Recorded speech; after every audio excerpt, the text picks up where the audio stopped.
Welcome to the Zen Studies Podcast. I'm your host, Domio Burke. Thanks to new supporting members of the podcast. Paul from Cincinnati, Ohio. Cassandra from Vostok in Alberta, Canada. Barnier from Amsterdam in the Netherlands. Paul from Belleville, New Jersey. Rachel from Larson, Wisconsin. And Stephen from Eureka, California. This episode is the first of a series on the major concepts Buddhists have employed to describe reality, about what these concepts mean and how they relate. Teachings like emptiness, Buddha nature, suchness, absolute and relative, and mind with a capital M. These teachings are challenging, and sometimes people wonder if they're all just terms for the same thing, more or less, or whether they're part of a long list of difficult to comprehend concepts we need to master as Buddhists. It may be helpful to realize that each of these classic Buddhist concepts describes what I'm calling reality with a capital R. And there's only one reality. The concepts, therefore, are intimately related to one another, and each one emphasizes different aspects of reality, of ultimate reality, in a very useful way. In this episode, I discuss Buddhist descriptions of reality in general, and then I talk about Sunyata, or emptiness. From the very beginning of Buddhism, the fundamental point has been waking up to reality with a capital R. Not that Buddhists tend to capitalize the word reality, but in this discussion I'm going to make it clear I'm talking about ultimate reality. Buddhism is not about deities, supernatural powers, the afterlife, the cultivation of special spiritual capacities, or the achievement of transcendent states. It's purely and simply about seeing what's true. The promise of Buddhism, the reason it encourages you to seek this truth, is that the truth is a wonderful thing to wake up to. Contrary to what we might fear, reality is not scary or bleak, hellish or devoid of meaning. Instead, once we wake up to how things really are, we realize it's our delusions which cause suffering, not reality. Seeing reality clearly is liberating. It gives us access to unconditional peace of mind, equanimity, compassion, and even joy. The tricky thing is waking up from our self-centered delusions, which are deeply ingrained. Part of Buddhism is pointing us toward reality, but most of it is aimed at helping us see through our delusions and then align our lives with what's really true. Over the millennia, Buddhism has employed many different teachings meant to point people toward reality. Now, simply hearing a description of reality doesn't cause us to awaken to it ourselves. But it can open us up to the possibility that there's something to awaken to. We're unlikely to set out on the path of practice unless we're willing to consider that what we currently perceive as reality might be an illusion created by a complex web of self-centered narratives. This web coming between us and reality like a thick, colored filter. For most of us, our practice begins with an intuitive sense that we're missing something important, coupled with an encounter with Buddhist teachings that describe reality in a way that makes sense to us, or at least intrigues us. And then we set about trying to awaken to reality ourselves.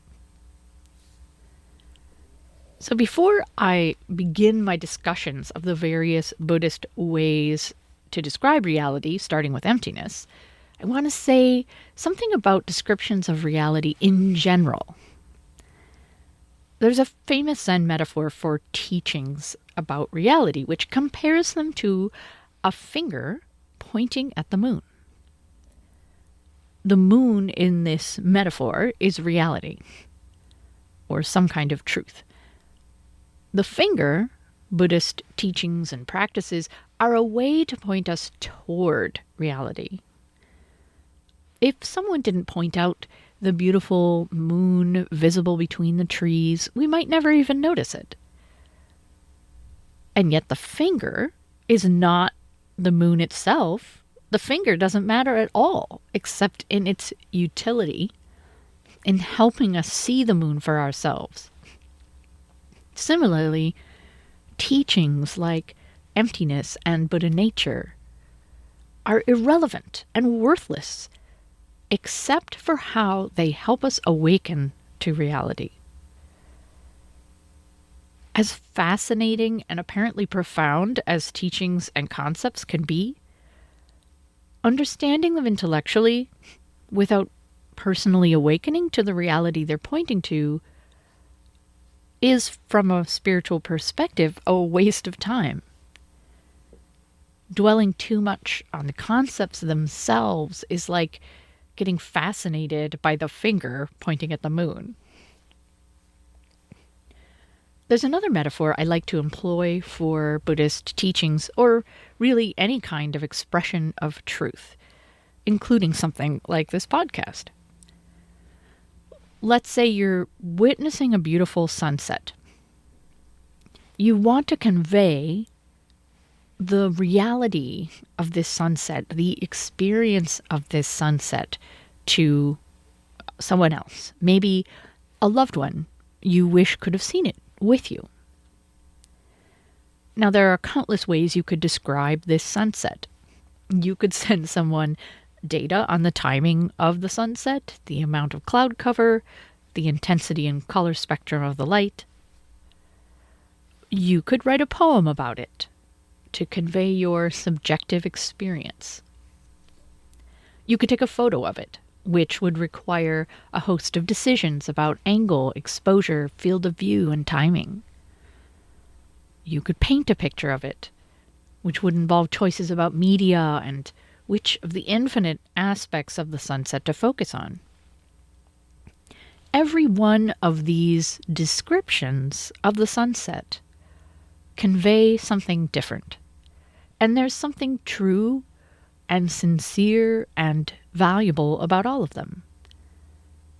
None of them, of course, actually captures the reality of the sunset you had the opportunity to experience.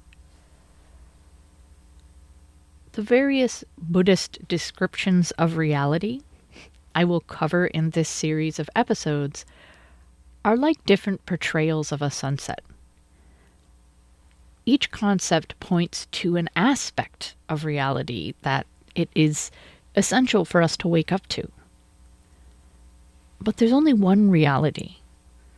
However, not a whole bunch of them. True, it can feel like there's a whole bunch of things for us to wake up to in practice.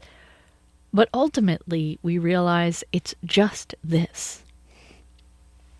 All the different descriptions in the form of teachings and concepts describe something true and important, but none of them can possibly convey the entirety and fullness of reality, and nor do they claim to. Hopefully, this explanation makes it clear that my series of episodes on Buddhist descriptions of reality are not going to result in you walking away with a clear academic understanding of what each concept means. My own linear and organized way of thinking would love to give you a list of neat, mutually exclusive definitions you could use to decode obscure teachings. But that's impossible. Just as the different portrayals of the same sunset overlap in meaning and composition and color, the various Buddhist teachings relate and overlap and contain parts of each other. That said, here's my attempt to parse out this handful of main classic Buddhist descriptions of ultimate reality.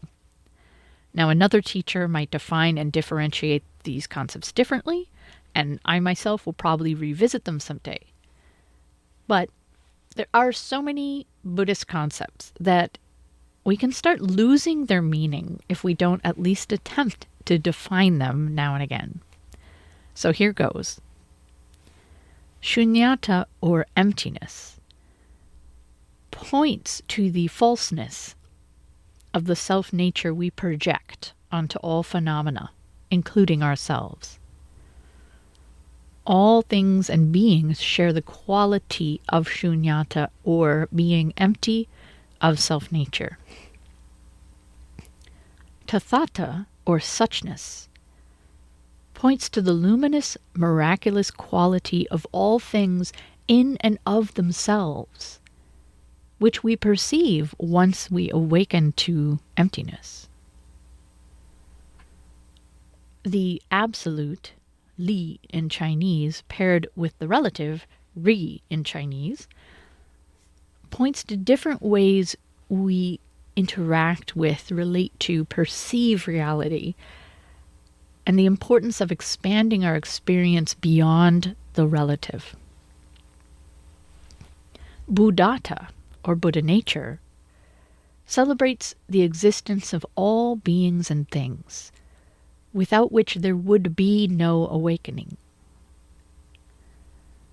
And mind, with a capital M, not the discriminating mind, points to the fact that we are not separate from anything in the universe, and that it's possible to partake actively in a much more expansive reality than we usually do. Although I'm inviting you to wrestle with these concepts intellectually, I hope that immediately afterwards you will try to evict these definitions from your mind and avoid getting attached to them. Frankly, that's why Buddhist masters through the ages have sometimes seemed deliberately obscure or cagey about the teachings. Grasping them with the intellect does not result in spiritual liberation, although it can be inspiring. And in fact, attachment to intellectual understanding can be a major obstacle in practice. I'll wrap up my discussion of Buddhist descriptions of reality in general with a passage from Zen master Keizan, who lived 1268 to 1325 in Japan. This is from his essay Zazenyo Jinki, and I think it poetically reminds us of the impossibility of capturing ultimate reality in words. Quote, "What is this? Its name is unknown. It cannot be called body. It cannot be called mind. Trying to think of it, the thought vanishes. Trying to speak of it, words die. It is like a fool, an idiot. It is as high as a mountain, deep as the ocean. Without peak or depths, its brilliance is unthinkable. It shows itself silently. Between sky and earth, only this whole body is seen. This has always been so, but it is still without a name. The third patriarch, great teacher, temporarily called it mind, and the venerable Nagarjuna once called it body. Enlightened essence and form, giving rise to the bodies of all the Buddhas, it has no more or less about it." End quote. So most of the concepts I will cover in this series on describing reality are from the Mahayana tradition of Buddhism. But as you probably realize, if you listen regularly to this podcast, I like whenever possible to ground my discussions in the original teachings of the Buddha. In my discussions of emptiness, then, I'll start with the Buddha. The concept of Sunyata, Sunyata, or emptiness, appears in the Buddha's teachings, but not often. In a few places, he uses the term shunya, which is a Pali word meaning empty or void of svabhava, which is essence or self-nature. This is the first essential thing to know about the concept of emptiness. Most of us, when we hear the word empty, immediately think of something being empty of meaning or worth. And this is very unfortunate, because that's not what the Buddhist concept means at all. Sunyata is very, very specific. There's only one thing that something described as shunya is empty of. And that is an inherent, enduring, independent, autonomous self-essence. Here's the Shunya Sutta from the Pali Canon, translated by Tanisaro Bhikkhu. Quote, "Then Venerable Ananda went to the Blessed One, and on arrival, having bowed to him, sat to one side. As he was sitting there, he said to the Blessed One, 'It is said that the world is empty.' 'The world is empty, Lord. In what respect is it said that the world is empty?' 'Insofar as it is empty of a self or anything pertaining to a self,' the Buddha said.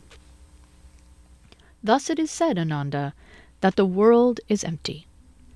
And what is empty of a self or anything pertaining to a self? The I is empty of a self or anything pertaining to a self.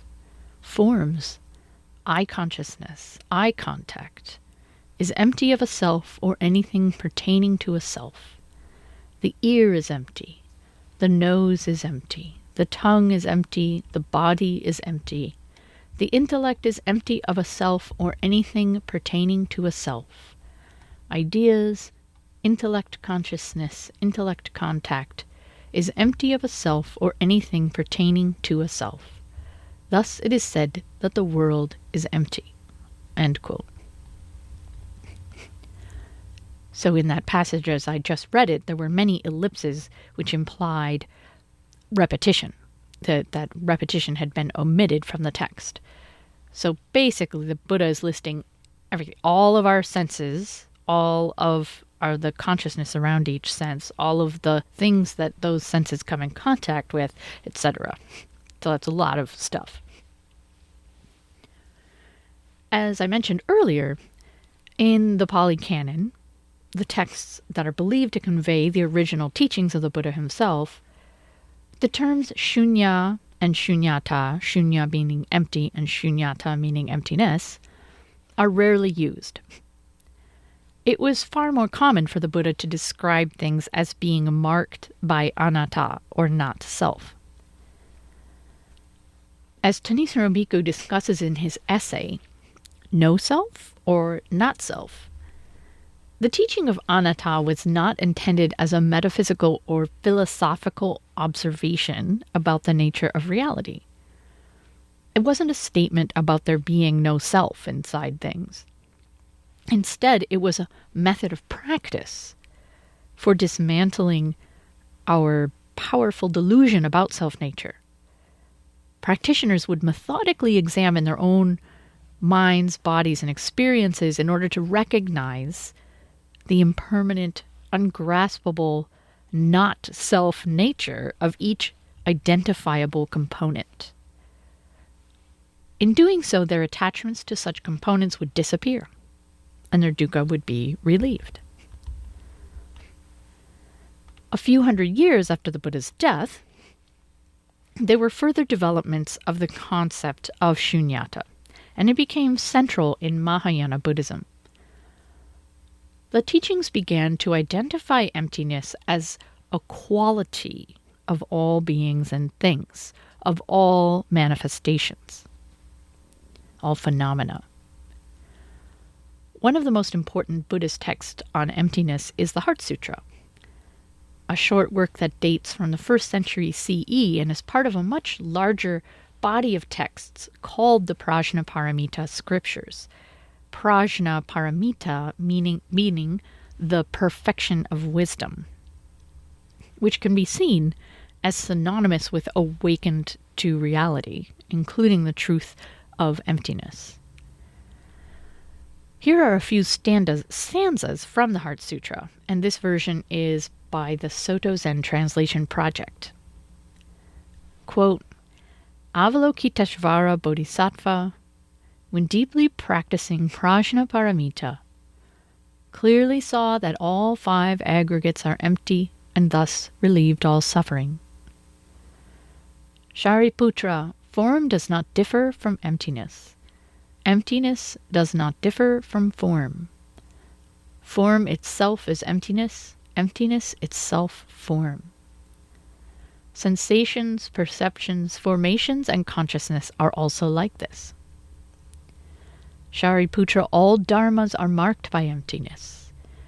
They neither arise nor cease, are neither defiled nor pure, neither increase nor decrease. Therefore, given emptiness, there is no form, no sensation, no perception, no formation, no consciousness, no eyes, no ears, no nose, no tongue, no body, no mind, no sight, no sound, no smell, no taste, no touch, no object of mind, no realm of sight, no realm of mind consciousness.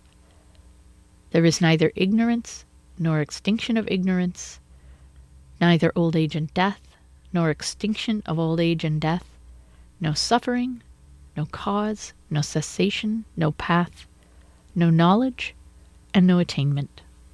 End quote.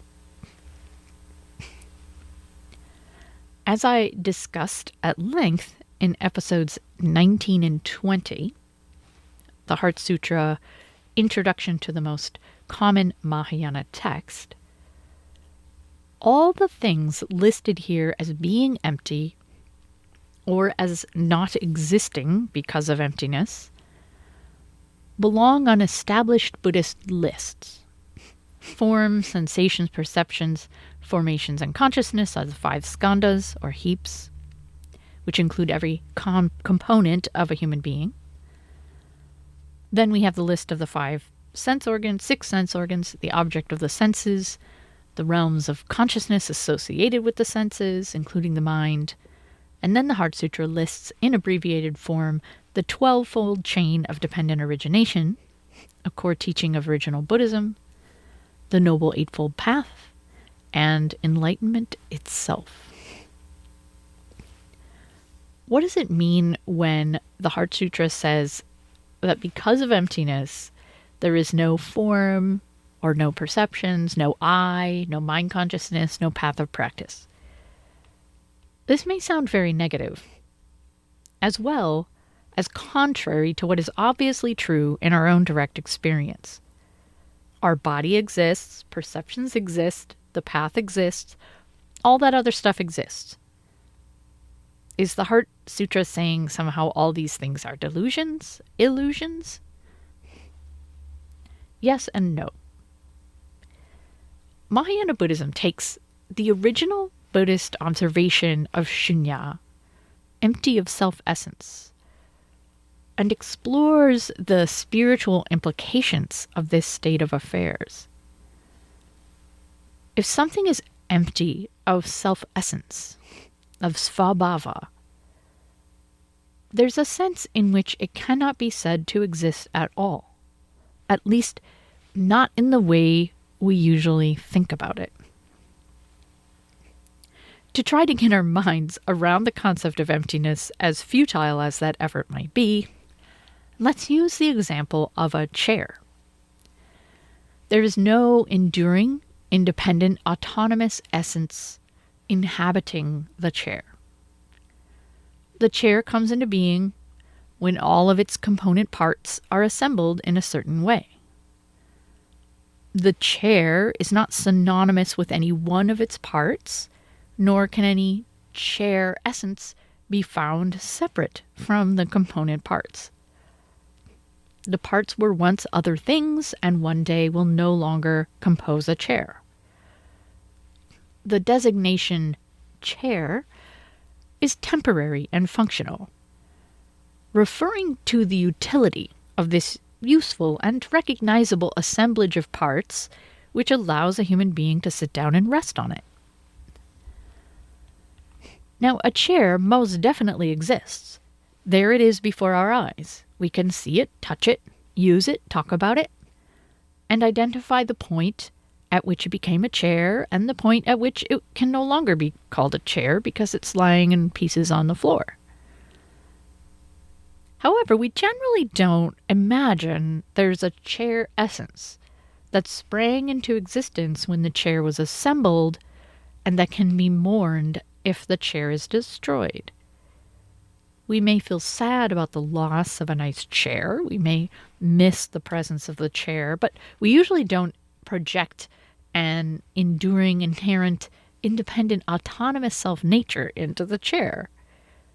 We don't think of the chair as having died or of its chair essence as enduring somewhere after its component parts disintegrate in some chair heaven or taking rebirth in the form of another piece of household furniture. So we may be able to get our minds around the idea that a chair is empty of self-nature, but it's very difficult for us to face the reality that we are no different than the chair in terms of emptiness. We also exist. We function. We live because of a whole host of component parts that are assembled in the correct configuration. There was a point when this assemblage came together, and there will be a point when this assemblage falls apart. Unlike a chair, however, we imagine ourselves, largely because we have a sense of self-consciousness, we imagine ourselves to have an enduring, independent, autonomous self-essence. When our body was formed, we were formed. As we live our life, we experience it. As we contemplate our inevitable death, we worry about what will happen to me. Will I cease to exist? Will I continue to exist? The point of the Heart Sutra is that the whole question of existence and non-existence, the way we usually conceive of these states, only makes sense in terms of beings and things that possess inherent self-nature. When a chair is assembled, no self-nature is born. When our miraculous human lives come into being, no self-nature is born. Therefore, no self-nature can be threatened, and no self-nature can be said to die. This is why the Heart Sutra says the bodhisattva who practices prajnamita, who awakens to the reality of emptiness, has a mind without hindrance and without fear. They realize nirvana, complete liberation and peace. The absence of inherent self-nature does not mean what we think it does. We're so attached to the idea of our inherent self-nature and to the inherent self-nature of all the beings and things we care deeply about.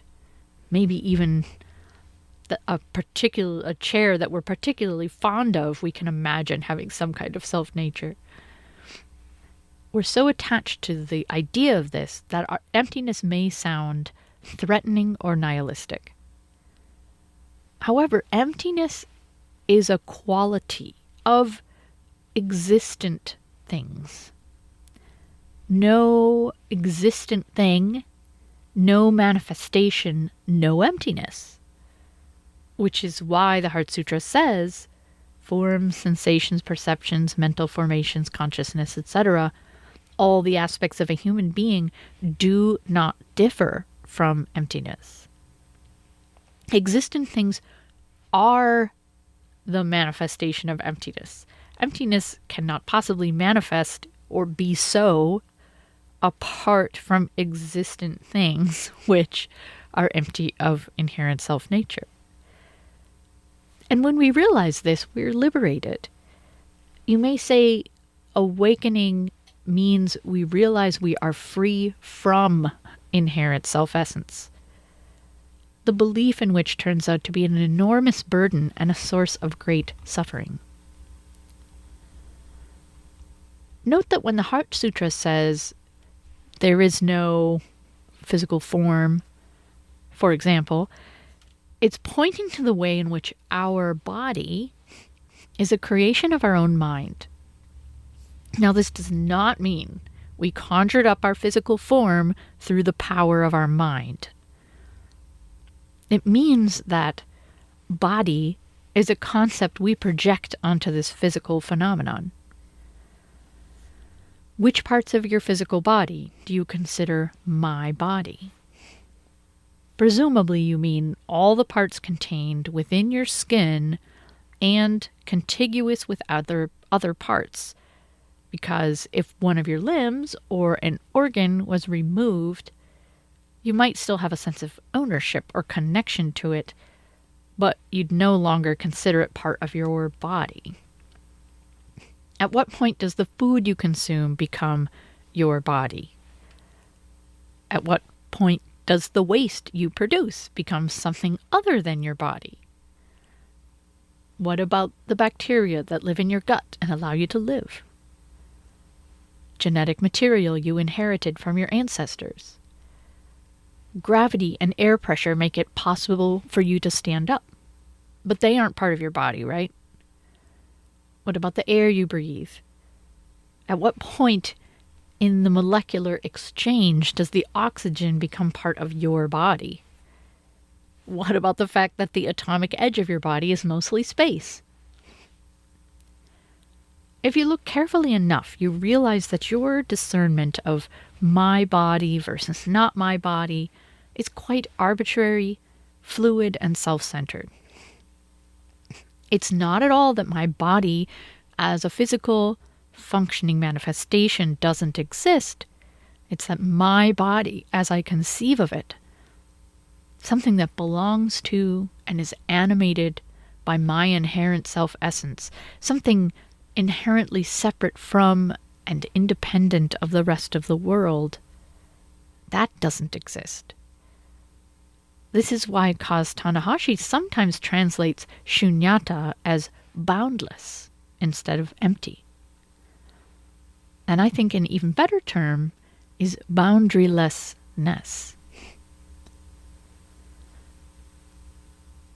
If all of this talk about emptiness and boundarylessness fails to make you feel free from hindrance and fear, as the Heart Sutra promises, it's because this is a truth we need to awaken to in our own direct experience. Intellectual understanding alone is not enough. We awaken to this aspect of reality by examining our inner life with the patience and determination of a passionate scientist looking for an answer. It's not that we work ourselves into a transcendent state and then look out over the world and see something that's hidden from the view of ordinary mortals. It's that we face our direct experience moment to moment, drop our mental map of reality, and see clearly, to our great surprise, that we are empty. Then we look around and realize we share this remarkable quality with all beings and things. Now, of course, concepts like my body are also essential to life. It's not that such concepts are wrong or sinful or irrelevant. It's just that if we don't appreciate emptiness as well at the same time, we get trapped in self-concern, preserving my body, terrified about the change, illness, old age, dissolution of my body. When we clearly see and experience the way in which our body is boundless, how the concept is a figment of our imagination, a useful conceptual overlay that can be set aside at will, then what is it that ages, gets ill, or dies? Similarly, all other phenomena, including sensations, perceptions, thoughts, emotions, even the Dharma, cannot be said to either exist or cease to exist. The Buddha speaks of the reality of emptiness in the Mahayana text, the Lotus Sutra, like this, quote, "A bodhisattva who wants to practice and study the gateway to the Dharma of innumerable meanings should observe that all things were originally, will be, and are in themselves empty and tranquil in nature and character, not large or small, not subject to arising or extinction, not fixed or movable, and neither advancing nor retreating. Like empty space, they are non-dualistic." End quote. Dualism is separation, distinguishing between self and other, mundane and divine, this and that. Practically speaking, such discriminations can be useful, but ultimately they are simply approximate descriptions of one aspect of reality. Reality with a capital R is not limited by our mental discriminations. Life is infinitely complex, constantly changing, and can be viewed from infinitely many angles and described at infinitely many different levels. Another metaphor I like to employ when discussing emptiness is a forest. In one sense, a particular forest can be said to exist, to be in a certain area, composed of certain kinds of trees and other plants, perhaps with a unique set of characteristics compared to other forests. But where does the forest begin and end? Humans may draw an arbitrary boundary around it, but does it reflect nature? Probably not, unless humans have artificially carved away at the forest and given it sharp edges. There's no place in this forest you can point to and say, this is the essence of the forest. There is no inherently existing essence of this forest that can be located. Nevertheless, even without an inherently existing, independent, enduring self-essence, a forest can be magnificent, alive with its own character and internal systems. It can contribute to the life around it. It can regulate and sustain itself. In some senses, it might even have a sense of consciousness. A forest, in some ways, is just as much a person as a human being. No soul required. It's only our human attachment to the idea of inherent self-nature, which imagines the lack of it to be any lack at all. In China, Buddhists further emphasized emptiness, seeing it as the characteristic of manifested things which makes everything possible. So instead of a lack of inherent self-nature, meaning you're like an organic machine with no operator, emptiness means you are a miraculous unfolding of causes and conditions imbued with possibility and choice. In Mahayana Buddhism, emptiness became something to be celebrated. Later developments in Buddhism, particularly in Chan, tended toward the poetic in expressing teachings. I personally appreciate poetic expressions of the Dharma, even when they're difficult to comprehend intellectually, because they acknowledge we're talking about human experience, not something that can be captured in words. Earlier, I talked about how we can describe a sunset countless ways, but can never actually capture the experience of it. Art and poetry, however, are good at evoking our memories or intuitions while denying our intellects anything to grab hold of. In a Dharma context, this invites us to examine our own personal experience for something that resonates with what is being said. Even if our experience of a profound Dharma truth is quite limited, chances are good that something inside us will stir when we hear reality with a capital R described. Here's a passage that mentions emptiness from one of my favorite Chan teachers, Hongzhi Zhengzhui, who lived from 1091 to 1157 in China. And this translation is by Taigen Dan Leighton. Quote, "Emptiness is without characteristics. Illumination has no emotional afflictions. With piercing, quietly profound radiance, it mysteriously eliminates all disgrace. Thus one can know oneself. Thus the self is completed.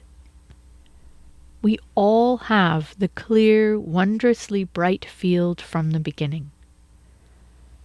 Many lifetimes of misunderstanding come only from distrust, hindrance, and screens of confusion that we create in a scenario of isolation. With boundless wisdom, journey beyond this, forgetting accomplishments. Straightforwardly abandon stratagems and take on responsibility.